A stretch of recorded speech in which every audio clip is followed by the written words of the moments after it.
Voltaire once said, "Those who can make you believe absurdities can make you commit atrocities." That idea captures something important. Belief is powerful, but it doesn't automatically make it persuasive. And that's why people who are deeply religious often struggle to convince those who are not. The challenge is not simply a matter of who has better arguments. It's about how the human mind processes evidence, values, and truth. When someone tries to convert another person, they usually assume persuasion is about presenting a set of claims, stories about miracles, testimonies of personal change, or passages from a sacred book. But persuasion doesn't work that way. People are not empty containers waiting to be filled. They come with frameworks, worldviews, and standards for what counts as convincing. And the more coherent and consistent those frameworks are, the harder it becomes to penetrate them with ideas that rely on completely different assumptions. One of the biggest barriers is the difference in standards of evidence. For many religious people, faith itself is treated as a virtue. Believing without evidence, or even in spite of evidence, is framed as strength. Entire sermons are built on praising the act of trust beyond reason. But people who reject faith-based thinking generally place evidence above belief. They want claims to be tested, verified, and open to challenge. So when someone says, "I know God is real because I feel His presence," that statement may carry enormous personal weight for the believer. But to someone who values reason first, it doesn't even count as evidence. It's just a personal feeling, and feelings are not reliable indicators of external truth. That mismatch in what counts as proof makes conversations stall before they even begin. It's like two people speaking different languages. One speaks in emotional conviction, the other speaks in rational demonstration. No matter how passionately one side insists, it doesn't translate into the other's terms. Another factor is that religious arguments often lean heavily on tradition and authority. The appeal is that billions of people have believed these teachings for centuries, or that sacred texts are inspired by a higher power.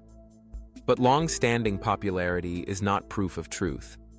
Many ideas that dominated history, astrology, witch trials, geocentrism, were widely accepted, and all were later proven false. Tradition explains how beliefs spread, not whether they are true. So when a believer appeals to Scripture as the ultimate authority, they're assuming the very thing they need to prove. For someone who doesn't already see the text as divine, quoting it has no persuasive force. Psychology adds another layer. Religious belief is often bound up with identity, emotion, and community. It provides belonging, comfort, and a sense of purpose. That's why personal testimonies are so common in attempts to convert. People share dramatic stories of how faith changed their lives, hoping others will be moved the same way. But for someone who doesn't view religion as the source of meaning, those stories can sound more like emotional narratives than evidence.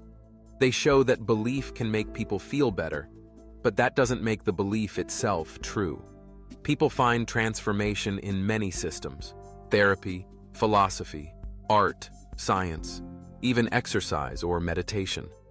Personal improvement is real, but it doesn't validate the supernatural claims attached to it. This is also why fear-based arguments fall flat. Appeals to hell, judgment, or divine punishment assume that the person already accepts the framework. If someone doesn't believe in eternal damnation to begin with, being threatened with it carries no more weight than being told they'll be punished by Zeus. Fear only works when the possibility feels real. If it doesn't, the argument collapses.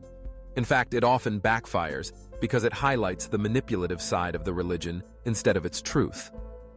One under-discussed reason conversion attempts fail is that many arguments rely on gaps in knowledge, what's called a God of the gaps approach. Believers point to things science hasn't fully explained, like the origin of consciousness or the fine-tuning of the universe, and present God as the answer. But gaps in human knowledge are not evidence of divinity. History shows this pattern clearly. Thunder was once explained as the anger of gods, disease as punishment, eclipses as omens. As knowledge expands, these gaps close. Relying on ignorance as proof means the argument weakens with every scientific discovery. The sociological aspect matters too. Believers often assume that because faith provides meaning for them, it must be universally appealing. But people can and do construct meaning without reference to gods. Humanism, for example, roots purpose in human flourishing. Existentialists build it on personal freedom and responsibility. Even secular communities form around shared values, art, or scientific progress. Meaning is not monopolized by religion. So when someone says, "Without God, life has no purpose," the claim doesn't resonate. It reflects their own dependence on a framework, not a universal truth. Another obstacle is logical consistency. Many religious arguments rest on contradictions or selective reasoning. Take morality. Believers often claim morality requires God. But at the same time, they acknowledge that even believers disagree wildly about what God commands. Entire denominations argue over interpretation. If morality really required divine authority, it shouldn't look so fragmented. In contrast, secular moral systems, like utilitarianism or rights-based ethics, may be debated, but they're built on principles that can be tested, argued, and revised without appeal to divine mystery. For someone who prefers clarity and accountability, the idea that morality depends on a hidden being's will seems less stable, not more. What makes persuasion even harder is that people who reject religion often know it intimately. Many have read the texts, attended the rituals, or even grown up immersed in the faith. They aren't outsiders looking in with ignorance. They're insiders who left after weighing the evidence. So when a believer repeats a well-worn argument, the watchmaker analogy, the moral lawgiver, the resurrection claim, it usually isn't new. The person has already heard it, already considered it, and found it unconvincing. Recycling the same talking points rarely changes minds, especially when the listener has already done the homework. There's also a difference in tolerance for uncertainty. Religion often promises absolute answers: why we exist, what happens after death, what rules we must follow. That certainty is comforting, but it's not always credible. People who reject those systems often value intellectual honesty over certainty. They prefer acknowledging the unknown to accepting an untested answer. So when someone says, "I know with absolute confidence that God exists and has a plan," it can sound less like knowledge and more like overconfidence. Certainty, when unsupported, doesn't attract. It repels. Social dynamics reinforce this. Conversion attempts often carry an implicit imbalance of respect. The believer assumes their worldview is correct and the other person's is incomplete. That creates defensiveness instead of openness. People don't like being approached as if they're missing something vital, especially when they've carefully constructed their own view of the world. Persuasion requires humility, but religious conversion often comes packaged as certainty and authority. That mismatch in posture shuts doors instead of opening them. Another subtle reason is that belief isn't just intellectual, it's neurological. Studies in cognitive science show that once beliefs are tied to identity, the brain resists contradictory evidence. Presenting arguments against a deeply held worldview can actually trigger defensive mechanisms that make belief stronger, not weaker. That's why debates between the religious and the non-religious so often reach stalemates. Each side interprets the same data through their own filters. But when one side relies on untestable claims, persuasion becomes nearly impossible. You can't argue someone into accepting a premise they don't value. Even the role of beauty and awe plays into this. Believers often point to sunsets, galaxies, or music as proof of divine creation.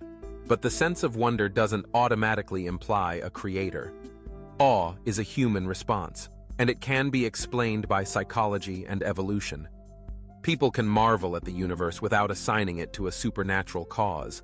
In fact, many find the natural explanation even more inspiring, because it reveals just how vast and intricate reality is, without needing to insert a higher power.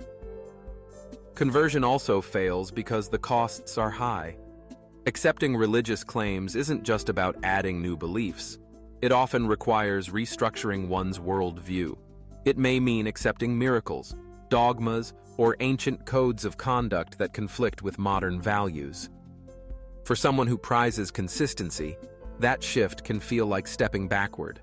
Why exchange a framework built on evidence and adaptability for one built on authority and unquestioned tradition? The trade simply doesn't make sense. Finally, persuasion fails because truth matters. People who demand evidence don't accept beliefs just because they're comforting, traditional, or popular. They want ideas that stand up to scrutiny. And when religious claims are held to the same standard as every other claim, they falter. That doesn't mean believers are insincere or that their experiences aren't real to them. It means sincerity is not the same as truth. Or as the philosopher David Hume once noted, a wise man proportions his belief to the evidence. If the evidence isn't there, no amount of passion, tradition, or authority will close the gap.